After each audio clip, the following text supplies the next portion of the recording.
my purpose? You pass butter. Oh my god. Hey, I make Lego YouTube videos, so welcome to the club.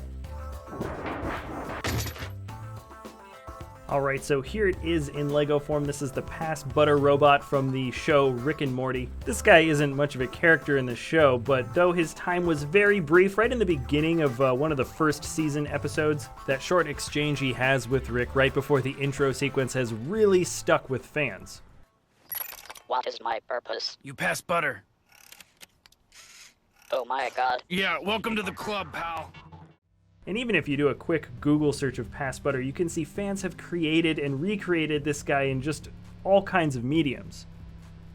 And that being said, I was not the first guy to design this in Lego, nor was I the second, or the third, or this isn't even my actual design. The original builder is Adam Deschambault. I hope I'm saying that right, and I first saw this on a post from Reddit. And there's also a link to this on Reburn where you can find the LDD files or the Lego Digital Designer files if you want to build this thing on your own. Now, I actually borrowed a few different ideas from different versions of this build. It didn't just come from this particular design, and like all custom building, I also just took a few creative liberties on my own. Now, I'm not going to get too specific into the details as to how this thing was put together. Remember, there is a link to the Lego Digital Designer files in the description below, and you'll be able to get there pretty easily with that file. So I'm just going to kind of take certain parts of this thing off and just show you what's kind of on the inside, starting with the arms. They're actually a little bit more complicated than they look on the outside. I sacrificed a bit of structural stability in order to make it studless on all sides and not show the undersides of any studs as well, but it does make moving them back and forth a little bit delicate. And unfortunately, this thing feels a lot more like a display piece, where if you handle it just a little bit wrong in certain areas, the whole thing kind of comes apart. At least the arms do.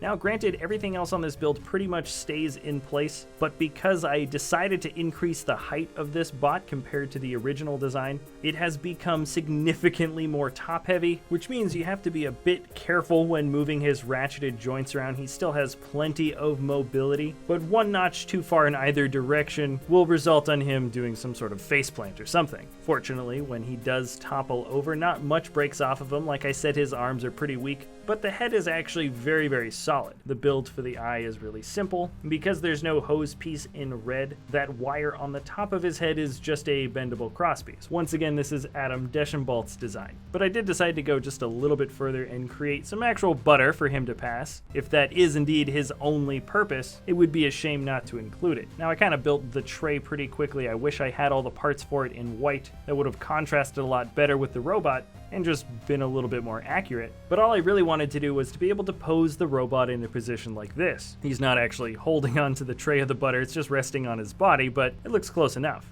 Now, I am just about rounding off towards the end of the episode, and I am a big Rick and Morty fan, and do have plans on building something, or possibly many things, from the multiverse.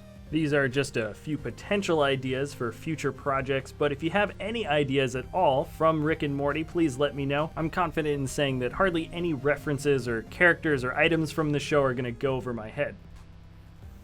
Alright, that is it for this episode, everybody. Thanks a lot for watching, and you know what? I think I'm going to actually make this guy part of the background now. I did say I was going to switch out some of these custom builds, and maybe this is the first one I'm going to... Oh, there it goes. Fell over. Okay. Anyways, I'm going to fix him right around here in the shot. Anyways, thanks again for watching. I really do appreciate you guys checking out our channel. And if you want to subscribe or like this video, feel free to do so. And we will see you next time at BrickVault.